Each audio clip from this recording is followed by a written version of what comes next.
next ones do. They're going to be using them to compete against each other for some of the resources in the area, usually for food and water, or for some extra space to keep their whole group safe. Now this next group in particular is one of the prettiest antelope out here in my opinion.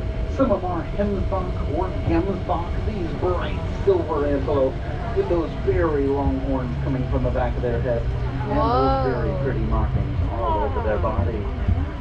Now while they are very beautiful, those markings are actually kind of meant as a full body threat mask or a war paint to help show off to others in the area that they are very capable of defending themselves and that you really shouldn't mess with them because they will fight back if they need to.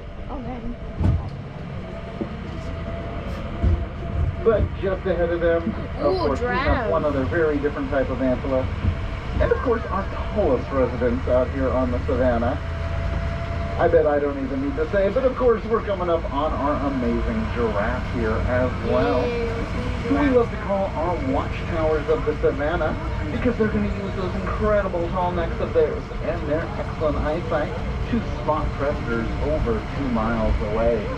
And a lot of the other animals out here are going to stay close to these giraffes to use them as their lookouts. If the giraffe sees something and starts running, pretty much every other animal in the area is going to start running too.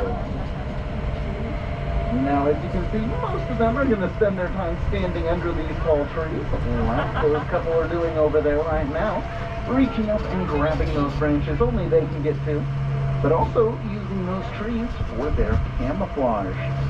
Now, it might seem a little strange to think of a giraffe hiding out here, but when they stand under those trees, the shadows that come down from them are going to blend in with those spots really nicely, as these big ladies are showing off right now, and our big male who's coming out to join them. And it's going to help them really blend in out here, much more than if they are just standing out in the open. And it looks like that big male definitely wants the attention of the female as well.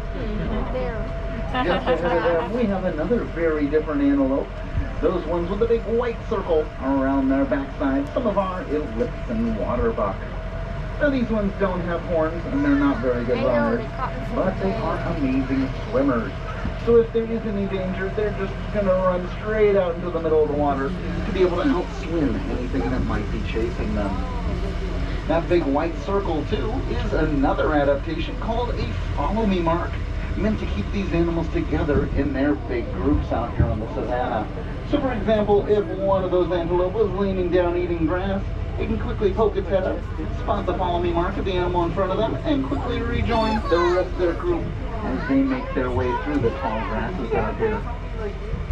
But of course, we also have another very good friend over here on the right who's waving his head around at the moment. This is Dune, our camel. He is our dromedary camel, which means he has only one hump, as opposed to a bacterian camel who would have 2 humps.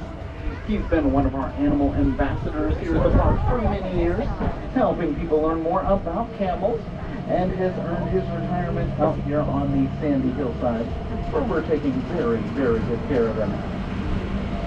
Well, we got one more animal to see before we make our way up the hill here. Those big black Cape buffalo over there on the left as well.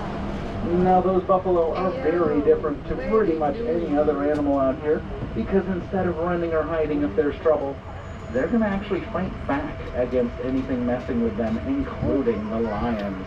Wow. If there is any danger, they're all going to team up and push away the animals messing with them, especially to protect their young ones, who they're going to keep tucked in the middle of their circles out there. And those Cape buffalo are very good at what they do, so it's usually best to give them plenty of space so they don't feel threatened. But as we start making our way up this hill here, we're actually going to be leaving the savannah for a little bit, as we now are making our way into our forests and wetlands of our Central African habitat. So keep an eye out over here on the left-hand side. We're going to be watching for any of the animals that may be hanging out under some of these trees or on the hillsides across from us. Now, unlike the animals that were living out on the savannah, the animals out here are going to be trying their best to try to hide or blend in instead of staying in those very big groups. And they've got a couple really good tricks to help them do that. In fact, we actually do have a great example of that over there on the other side of the valley right now, with those bright orange Don Cobb who are sitting on top of the hill there. Not quite in the best view for us right now, but that orange color is actually the main way for our animals to blend in out here. Now that might seem kind of strange to us because we can definitely see them, but to our predators living out here, like the lions and cheetahs, they actually see in black and white or shades of gray. So to them, black, red and orange are actually a very similar shade to green. And as we come all the way up here to the top of the hill, we're going to have some more good examples of that on both sides of the vehicle here.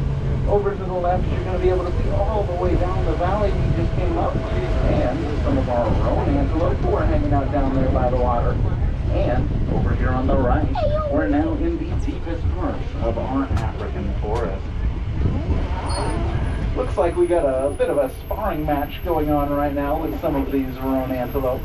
In fact, these are some of our males over here on the left, and we actually have a bunch of our females over there on the right, down there by the water as well. This is like Discovery Channel. Looks like they are quite in the middle of it right now. But of course, these are mostly just those displays of dominance, trying to see who is going to be the tougher of the two, especially for our males out here.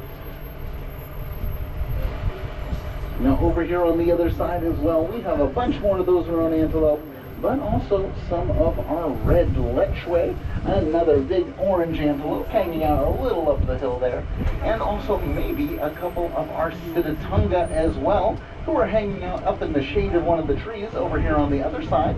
Another smaller orange antelope who has white stripes running down its back. Now those stripes are actually the other main way for our animals to blend in out here. And we're going to find a couple more animals that also have that same pattern. You might have been able to spot a couple of the Nyala, who were right across from our tram station, who also have those stripes. And would normally be living out here in the forest as well, but we wanted to have something great to look at while we wait in line. But just ahead of us here, in the shade of those trees, we're going to get a view of some of our greater kudu. Another one with those white stripes. And the way these stripes work is they're going to be using them to try to better blend in with these trees and those shadows and break apart their silhouette, very much in the same way that tigers use their stripes out in the Asian forest.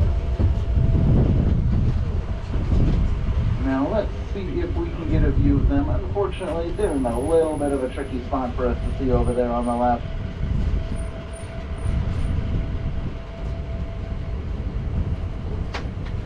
So sorry about that. But of course, as we are driving around out here, I want to draw some attention to our local landscape over here on the right as well. Here in Southern California, we have mostly chaparral and coastal sagebrush. And coastal sagebrush is actually the second most threatened climate here in North America because of the number of people living in this area. So we definitely have a lot here in our own backyard that we're also looking to protect. One of those 8 hubs I mentioned earlier is our Southwest hub, focused